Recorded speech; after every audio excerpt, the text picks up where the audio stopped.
Hello साथियों, कैसे हो आप सब।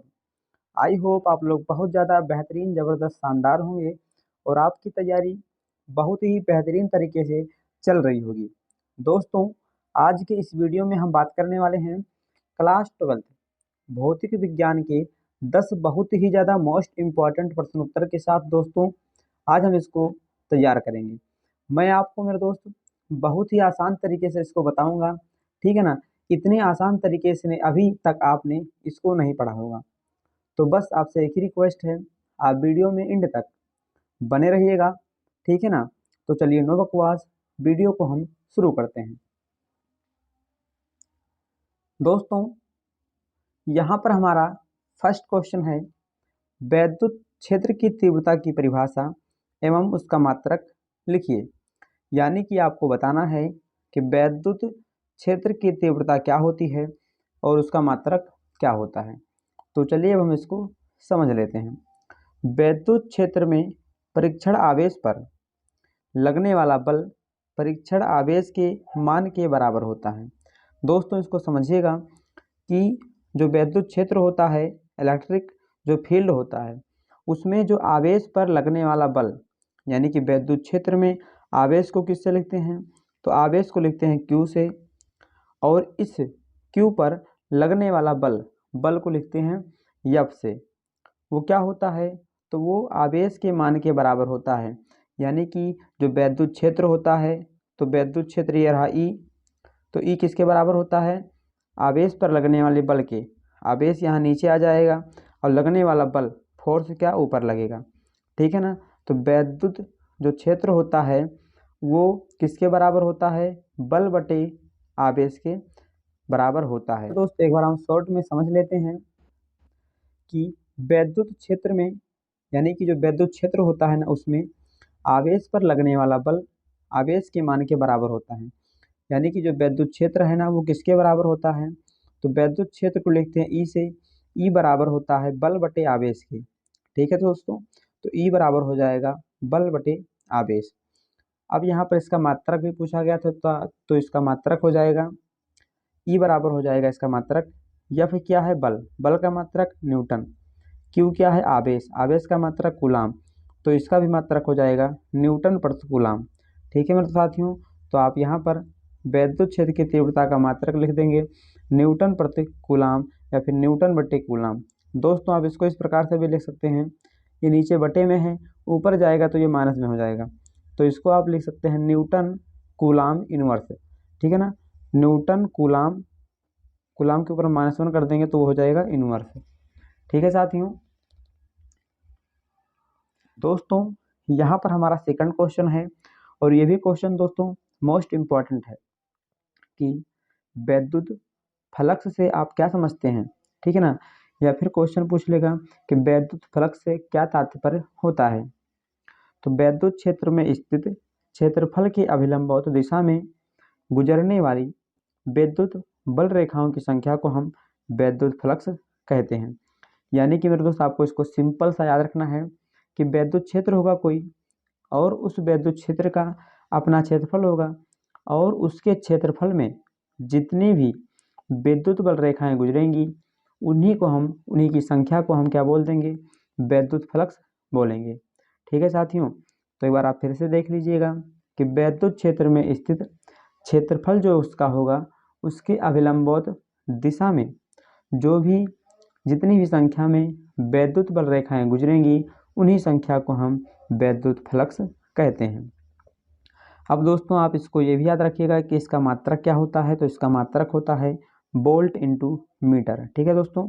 वैद्युत फ्लक्स का मात्रक हो जाएगा वोल्ट इंटू मीटर। तो यहाँ पर हमारा क्वेश्चन नंबर 3 है, और ये भी क्वेश्चन दोस्तों मोस्ट इम्पॉर्टेंट है कि इलेक्ट्रॉन वोल्ट क्या है, ठीक है दोस्तों। यानी कि इलेक्ट्रॉन वोल्ट किसे कहते हैं। तो आप सभी को पता होगा कि इलेक्ट्रॉन वोल्ट जो है एक प्रकार की ऊर्जा होती है, ठीक है ना। तो वही यहाँ पर हम लिखेंगे कि इलेक्ट्रॉन वोल्ट एक ऊर्जा है, या फिर इलेक्ट्रॉन वोल्ट वह ऊर्जा होती है जो कि एक इलेक्ट्रॉन एक वोल्ट विभवांतर पर त्वरित करने से उत्पन्न होती है। दोस्तों, इसको थोड़ा ध्यान से समझिएगा कि इलेक्ट्रॉन वोल्ट वह ऊर्जा होती है जो कि यानी यह एक ऐसी ऊर्जा है जो कि एक इलेक्ट्रॉन, मतलब एक इलेक्ट्रॉन होगा, उसको 1 वोल्ट विभवांतर जब हम उसको क्या त्वरित करेंगे तभी वह उत्पन्न होगी। यानी कि एक इलेक्ट्रॉन जो है, ठीक है ना, जब उसको हम 1 वोल्ट का विभवांतर देंगे, अगर वो त्वरित हो जाती है, ठीक है ना, उसमें आवेश एक प्रकार से आ जाता है, तो क्या होता है, वो उत्पन्न हो जाती है और इसी को हम बोल देते हैं इलेक्ट्रॉन वोल्ट।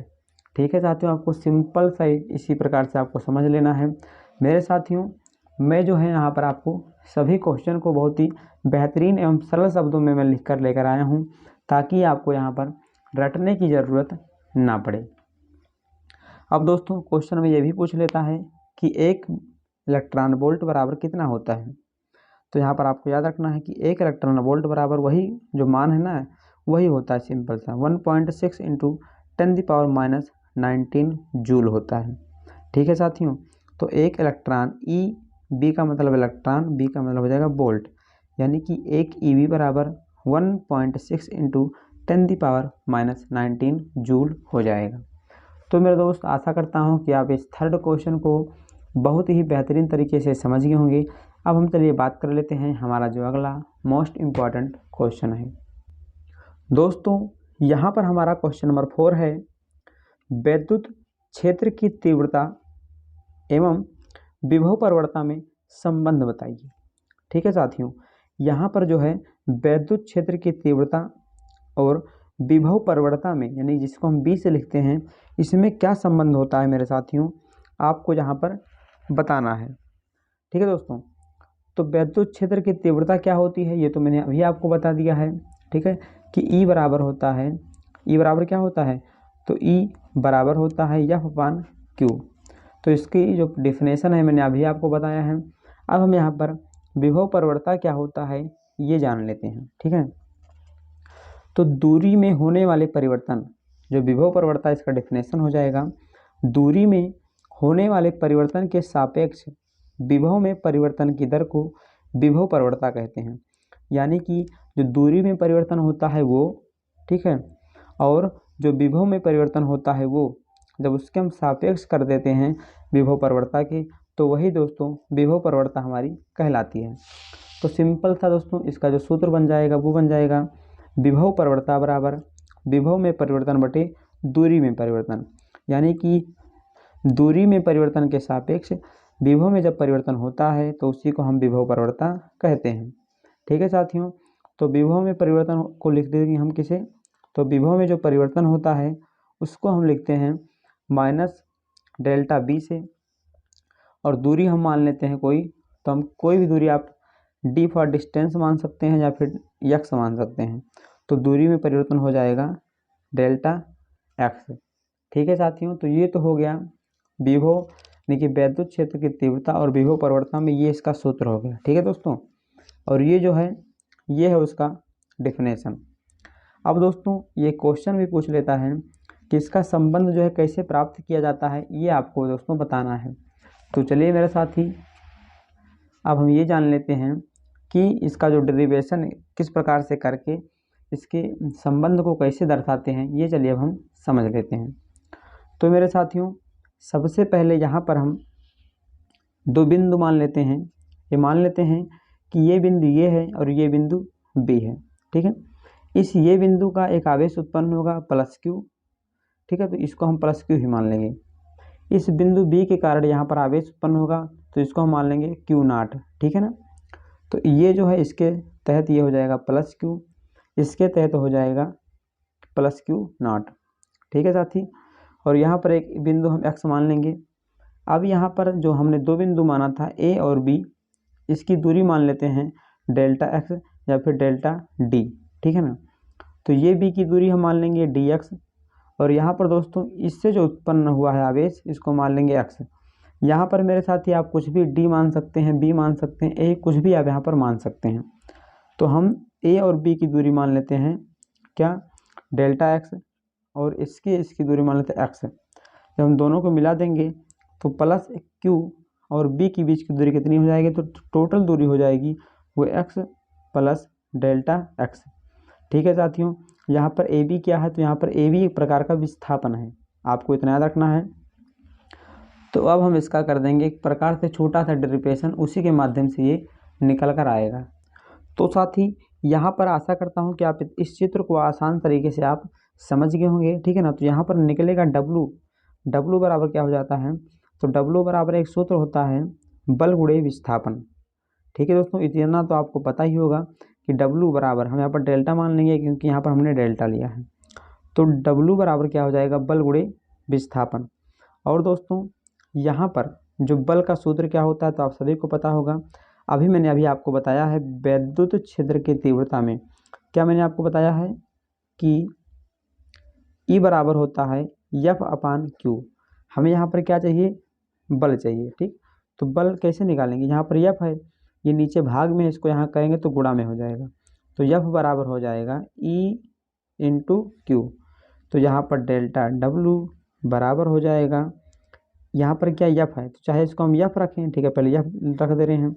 विस्थापन हमने यहाँ पर क्या A और B है, तो यहाँ पर विस्थापन हो जाएगा AB, ठीक है साथियों।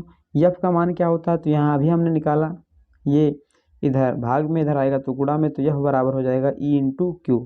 तो डेल्टा W बराबर क्या हो जाएगा, डेल्टा W बराबर हो जाएगा E/Q गुणे AB, ठीक है दोस्तों। अब यहाँ पर दोस्तों AB का मान कितना है, तो यहाँ पर डेल्टा W बराबर हो जाएगा E/Q गुणे AB का मान कितना है यहाँ पर, तो A और B कितना यहाँ पर है, दूरी डेल्टा x है, ठीक है साथियों, ये हो जाएगा डेल्टा x। अब यहाँ पर इसको हम कर देंगे पक्षांतर, ठीक है ना। ये Q यहाँ पर गुणे में है तो यहाँ पर गुणा है, तो यहाँ पर आकर क्या हो जाएगा, भाग में। तो डेल्टा W बराबर हो जाएगा, गुणे में है तो यहाँ जाके भाग में हो जाएगा। तो यहाँ पर क्या बचेगा, यहाँ पर बचेगा E, ये तो चला गया, यहाँ पर बचेगा डेल्टा x, ठीक है दोस्तों। और एक सूत्र हम और जानते हैं, क्या जानते हैं कि जो W और Q जो होता है ना, इसका एक सूत्र होता है, B बराबर होता है विभव, B बराबर होता है W/Q0, ठीक है ना। तो यहाँ पर क्या मान दिया है, यहाँ पर दिया है W/Q0, तो हम इसके स्थान पर B लिख सकते हैं क्योंकि इसके बराबर होता है। तो यहाँ पर B बराबर हो जाएगा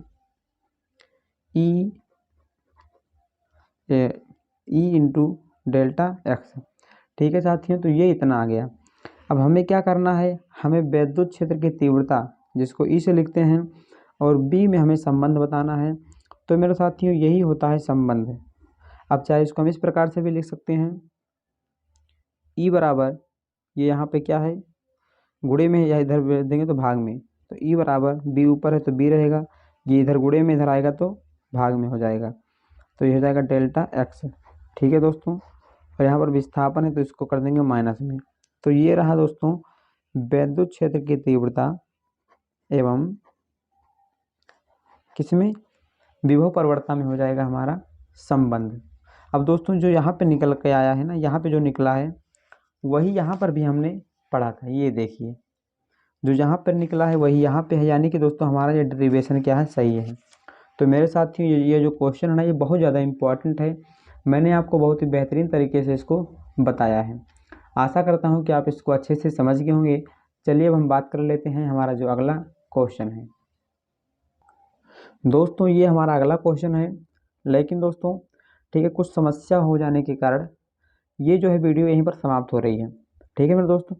मैंने आपको 3 इम्पॉर्टेंट क्वेश्चन और जो है एक डेरिवेशन मैंने आपको करा दिया है, ठीक है दोस्तों। तो कुछ यहाँ पे प्रॉब्लम हो रही है वीडियो में, इसीलिए मैं जो है ये जो है किसी दूसरे वीडियो में 1 दिन के बाद मैं अपलोड कर दूँगा। तो आशा करता हूँ दोस्तों कि आप अच्छे से समझ गए होंगे, ठीक है ना। आप उन चारों क्वेश्चन को एक बार फिर से अच्छे से तैयार कर लीजिए। तो मेरे साथियों आशा करता हूँ कि आपको वीडियो अच्छा लगा होगा। अगर आपको वीडियो अच्छा लगा हो तो वीडियो को पसंद आया हो तो आपको लाइक कर दीजिएगा, उसको चैनल को सब्सक्राइब कर दीजिएगा, अपने दोस्तों में शेयर ज़रूर करिएगा। तो फिर मिलते हैं इसी नेक्स्ट वीडियो में उसके 1 दिन बाद। तो फिर जय हिंद, वंदे मातरम, जय माँ सरस्वती।